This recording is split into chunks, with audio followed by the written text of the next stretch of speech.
Hello, everyone. We are on week one of our MOOC, looking at the other in the age of selfie. And we have our first guest speaker. His name is James Wellford, also known as Jamie. And Jamie was for many years the international photo editor at Newsweek magazine and is now at National Geographic as one of their senior photo editors. I'm going to talk to Jamie and I'm going to ask him to explain exactly what he does, and then I'll interject a little bit on his vision, Good and luck. we'll have and we'll have a chat here. But basically, I would like to welcome him to our class and thank him very much for his time. It's been a while since we saw each other, so it's good to see you, Jamie. How are you? Very well. Thank you, Joao. Great Can you admirer of your last book. Thank you. Can you please explain us what exactly does a photo editor do and why is it important what you do? Well, let us just begin with the love of all things visual. Obviously, my job focuses on photography, but lest we forget anything that one engages or sees, be it painting, sculpture, architecture, weather, you name it, it all influences what you do when you finally get to the task of editing photography. Also very important, and all of you will learn that this is the truth. You can speak to this, Joao. About 90%, even more, of any kind of visual story is based on logistics. You have to get there, you have to navigate it, you have to prepare umpteen different things in order to actually get into position to begin to make photographs. So before anyone forgets, prepare for a lifestyle which is deeply immersive. I hope that makes some sense. So basically speaking, you're the one who helps the photographers before and when they're on the ground to make the thing what they want to photograph happen. And then when they're back, you're the one who's looking at their photographs and working with text editors and other All of people. that. So, as an example, I recently worked on a story about sleep. We went to 5 different countries. We engaged a wide range of people. Before the photographer ever entered any of those zones, we structured out, let's just call it a roadmap for that photographer to pursue. So, photo editing is one element of what I do. I tend to think of myself more as a visuals producer. Of course, what I love to do in the end is look at the photography and see if, in fact, the maker of the images has succeeded. And invariably, there's something of interest. So, And but how do you define? I'm sorry. it's Finish about your. producing. It's about producing. A story is a constantly evolving and moving operation. Absolutely. But you're not only producing that story and then you're selecting it and Correct. curating what's been done. Tell Yeah. me, explain me, or explain us what makes a good photograph. How do you, when you're looking through thousands of photographs, and at National Geographic, you do look physically at thousands and thousands of photographs. Thousands. How do Well, you select them? What that hard question for a photographer is like, how do I select something that's interesting and why this and why not that? so everyone's got the experience. If you take, let's just use a number, 50,000 images, and you reduce that to 1,000, and then you reduce it to 500, and then 200, and then ultimately 20 for a final show, and perhaps in the magazine, obviously digitally you can run more, but in the magazine, perhaps 10 or 12 of those images um, may actually be published. You are, of course, trying to work with the writing, you're trying to work with graphics. But in the end, and the only way to truly answer that question is trying to be faithful to the story. But in the end, the choices can often be quite subjective. You know, what is it aesthetically, or what is it that is emotive about a photograph? What is it detail? What does it capture? So sometimes if I've gone down to 100 images and I'm trying to break that down to, let's say, 15, I will make small copies of those images and put them on a board. I still like to do sort of traditional work. Fortunately, at the National Geographic, we still have print and paper. I will then take the 100 images, make small copies of them, go into a very large room and throw them all in the air and let them fall wherever they want. And I'm only joking. So but sometimes you feel that way. I will say this about breaking down a picture and looking at elements. You get to a point hours into sort of considering ideas, considering momentum, considering aesthetic, considering purpose. You get to a point where you can't look anymore, and it is enormously important to step away. Get away from it and come back and look at it a couple of hours later if you have time. It is obviously different if you are on deadline, but it's a funny way of a picture or pictures, a group of pictures, if it's an essay. They begin because they are animate objects. Might sound strange, but pictures all reflect something despite the fact that they're stills. They have a power within them, an animation within them. So it's not a one-way street. When you're engaged in photographs, they're engaging you.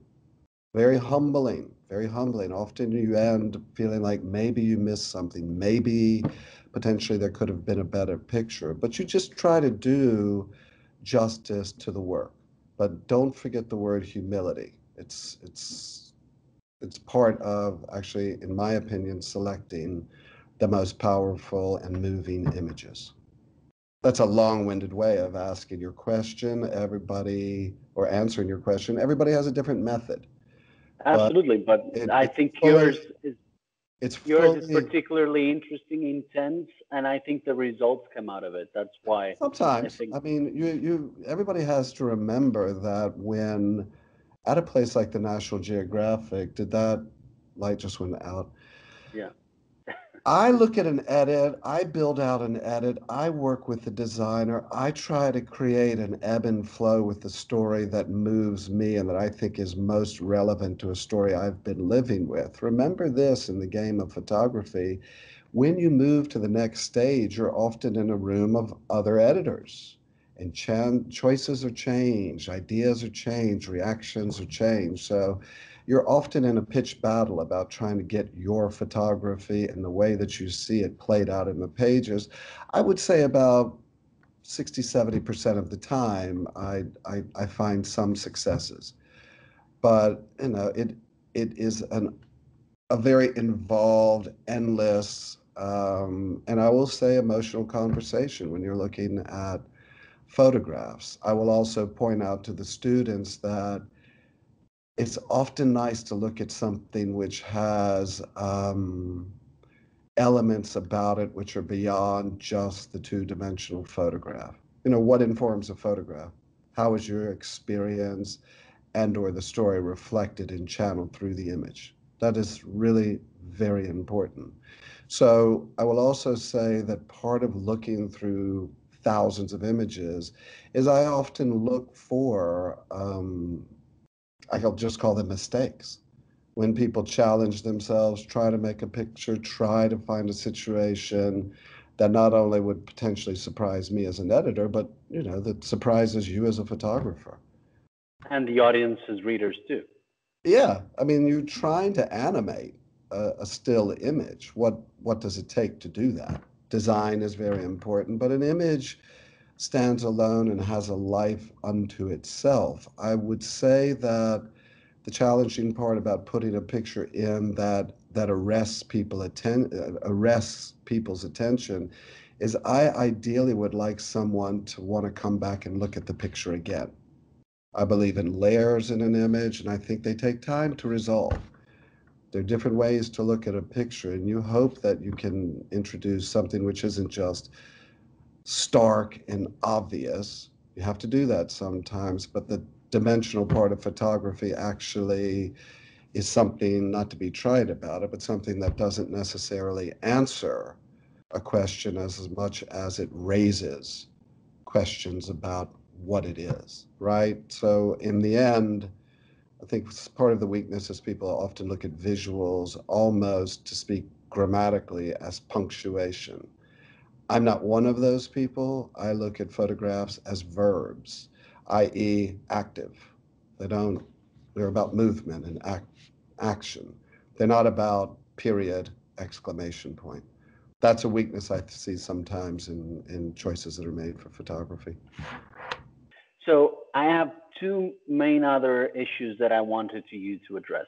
One, which is often a lot of the photographers' problems, is captions.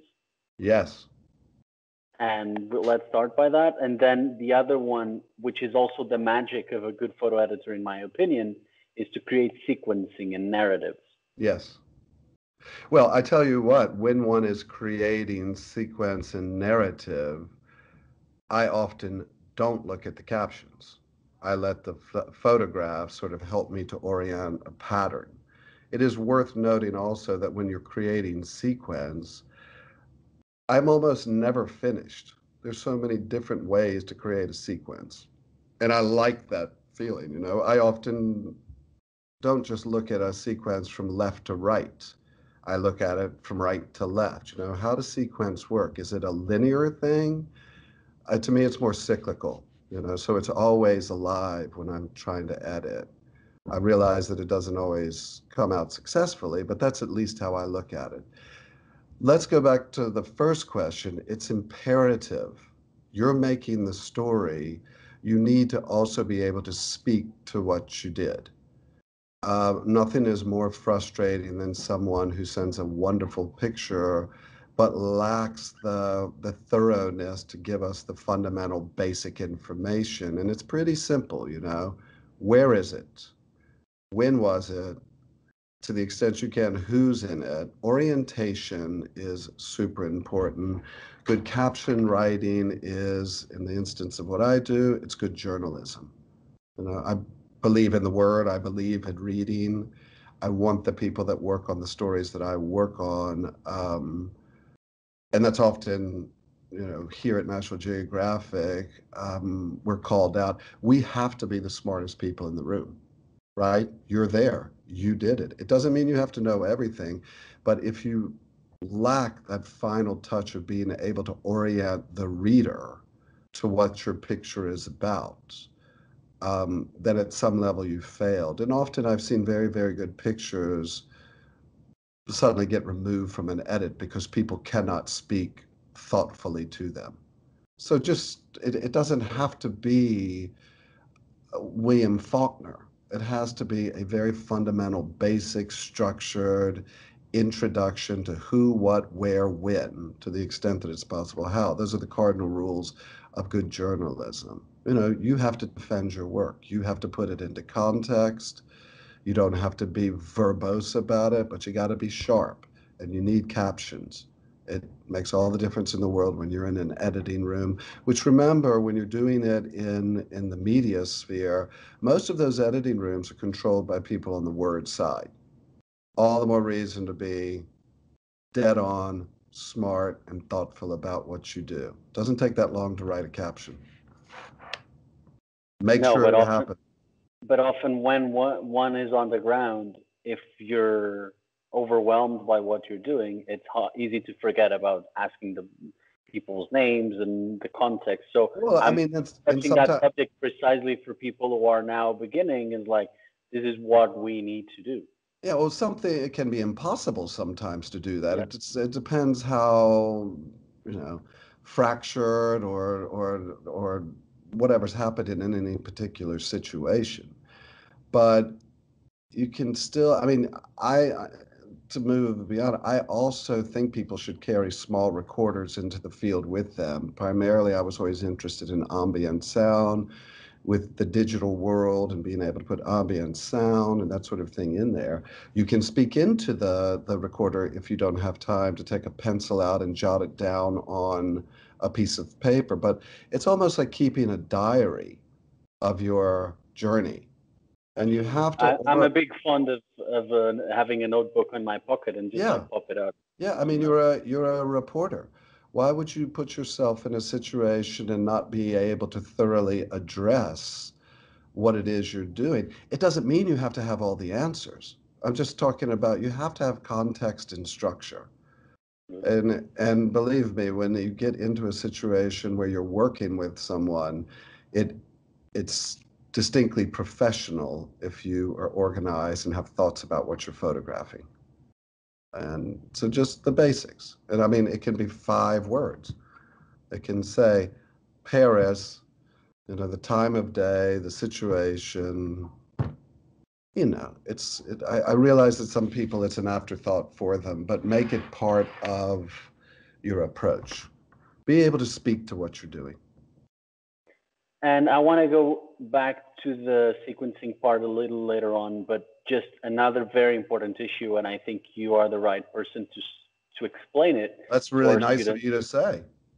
is ethics and Yes, what one essential. can and absolutely cannot do on the ground, what one can and absolutely cannot do post processing. That we could talk for hours about that, but ethics is a very, very essential part of what it is, in my estimation, that photographers do. You're a visitor, you're a guest into the places, whether it's a home or a battlefield. You have to address that in a very delicate, humble, and sensitive way. It just goes without saying. You'll find that if your approach is that, more doors will open to you. You have to have good manners. It doesn't mean that there aren't crazy rushes and moments of insanity. Some of you have probably experienced that. Certainly you have, Joao. But your disposition needs to be one where you almost position yourself as a person who's learning in this exchange. If you go in there in a domineering way and try to essentially steal moments from people, then you have to explain, at least to me, why you did that.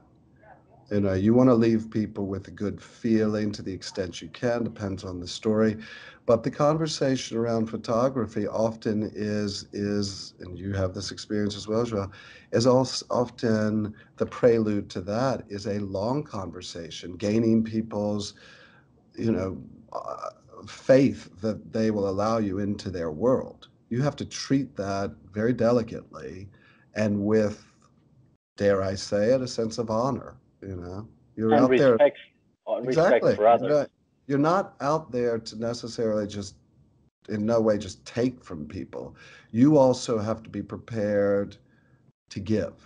You know, you have to be culturally sensitive. You have to be culturally aware. You have to be thoughtful about not trespassing brutally on people's privacy.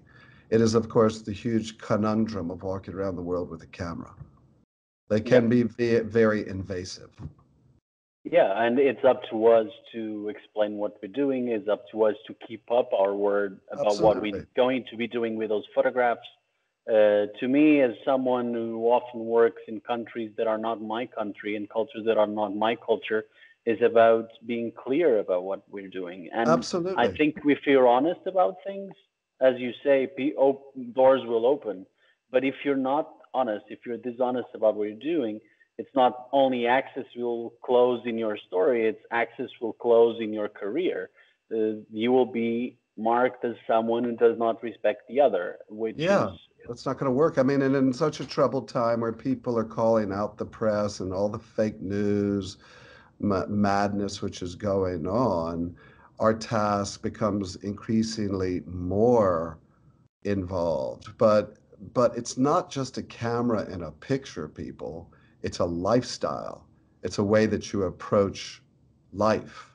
So dimensions of being a photographer going out after a story do register, I think, in the souls of the very talented people. It's very philosophical. It's not just a camera and a picture. And it invades your whole being when you're totally committed to it. It's very consuming. And so it's very hard, full of frustrations. And by the way, in your careers, I'm sure there will be many doors which are closed in your face. So that also points out something where the notion of being able to resurrect yourself, to be persistent, to be patient, to to continuously, channel your emotion in such a way that you make results that, of course, satisfy an editor like me, but ultimately, aren't you trying to satisfy yourself in your work? I think that's extremely important. The best work is made by you for you. And just to continue to address the ethics not only on the ground, but in terms of post processing, which is also a major concern these days. Yeah, I mean, the whole issue about the types of cameras used, the digital revolution that allows you to do whatever you feel like doing with your photograph, all of that is legitimate somehow if creatively you feel like you need to do something with a picture, but you've got to be very, very transparent about that. You have to explain to people your motivation for wanting to, in any way, alter or adjust a picture, right? Because it immediately then becomes something which is more of like illustration, photo illustration, and I like a lot of that. But for God's sake, be transparent about that because ultimately you will be called out. If it is a dead on journalistic assignment, then the ethics suggests that you photograph in scenarios and what you see is what you get. You cannot manipulate that situation because then you are lying about it. And that's just doesn't work, it's not okay. If you need to do certain things, then let us be transparent about that. Does it suddenly become a portrait shoot? Does it become, there's a lot of versatility in there, but you're not going to be able to alter a picture and sell it as something that it is not. You might get away with it for a while, but eventually you will be outed. You will be outed, and that is not good for your career. Be transparent about what you're doing, be transparent about what your approach is, and you can be creative. I mean, that's fine. For the pure act of taking a picture which falls more into the realm of photojournalism, then again, it's not just the camera and it's not just your eye and your mind. Never forget the value of your legs. It's a dance, how you move and engage the world. Never forget about movement. Legs are real important in photography, namely your legs. And sometimes they come in handy because you have to fucking run, you know. But it's a dance. And you use a camera and you use your eye, but you're moving your whole body. So that's really important. If you look at framing and the way people actually engage story, it's pretty important how they move. So, Wonderful, thank you. And the last question, not to take much of more of your time, goes. So this MOOC goes over these new ways of photography too, and the new ways of showing photography. right? So you're done most of your career on the traditional press, the print press, but there's all the social networking going on when big audiences are happening. But there's also, and you have some experience with it. I would say large experience with that. Exhibitions, books, how to choose, how to think about those mediums that are not the traditional layout for a magazine or for a newspaper, how to evolve with your work like that. We worked together at the beginning of my latest book about Rio, where we were going through hundreds of pictures and putting them on the wall and thinking about it for weeks, then coming back to it. We Right, never got to a final solution because there isn't such, as you right, right. I mean, said. that's the harsh reality of you finally in the end having to make decisions. And I didn't want to leave you alone in that case, but it's also absolutely essential that that project, and I'm sure your students will probably see it, and if they haven't, they should. It's your story and you're channeling it. And those final decisions, there can be critical thoughts about it, and they can sometimes impress you and make you change certain things you do. But ultimately, that choice, it's really important that it be yours. And I say that to you, and I say that to the other people watching. In terms of all the many different mediums, the essential notion to me, because most of the people watching this probably use all of the newer mediums, they're native to it. It probably seems quite foreign to do something like put a book together or look at prints and try to figure out something which moves so much slower. More on that in a second. But in the essential idea about photography for me is, what is the idea? If you have something that's, to me, strong, it can function enormously well in any of those mediums, right? Whether it's an Instagram or a Facebook or a Museum film or wall. all of it. All of it. So it's really the essential idea of the quality of the work. There are different ways to consider it. If you use a metaphor like a play, you have the big show on Broadway, but most of the creative stuff is happening off Broadway. And even more creative is off Broadway, the small little theaters, that kind of idea where a really good idea is going to prevail on any stage and in any medium. My love of print and books, also speaks to my age, but I also am a great believer, having also done the digital thing for years now, is that the essential idea, the planting of the seed, the making of the photograph, and the slow nature of putting it into print and checking color or whatever you're having to do, is such a wonderful exercise in terms of feeling the strength of a picture or a story. Once I get to that place, I doing it right now. I'm preparing the stories for an Instagram story. I'm preparing them for a digital piece. It's added extra layers, but the story and the essential nature of it and the seed of it and the power of the photographs is very versatile. It will look good and work on any of those mediums, in my estimation. So it doesn't matter what it is to me. They're perfect places where it belongs sometimes. I think ultimately books, people should look at books for ideas and creativity, but it doesn't mean that they're going to have a book deal immediately. They'll probably be working more in digital space and their images will be surrounded by advertisements. But all of them are exercises. The question is a body of work you're making going to be alive 5 years from now, 10 years from now? That's the real issue to me and the sort of thing that I look for.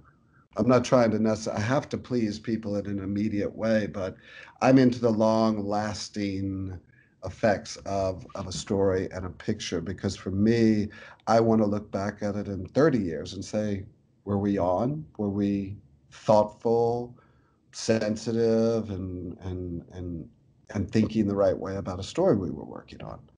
I sort of believe in the long term. And I would say, though it's much rarer, that if you are a photographer and you ever have a chance to have your material printed and you have a good designer, most definitely go for it, because that is going to be an enormously long memory for you. It's very courageous to get your pictures into a situation where they can be printed. But if you have the opportunity, go for it. And what the final and last question? What makes a photograph out go beyond time, go beyond our ongoing moments? In your opinion, in your mind? Sometimes you don't know. It's only time that will tell you. But that way of thinking to see if they will live, it can, of course, be the theme, the project. But again, it's so subjective. It's so subjective to know what something will mean in a social sphere or how it will impact the sciences. But you get a certain feeling of something that will, in a way, stop time and make people consider it. Will it last as a generous and thoughtful and honest appraisal of a moment? In the end, only time will tell. But Thank you very much. hey, it's been fun. All right, well, nice to meet everyone. Thanks, JV. Later.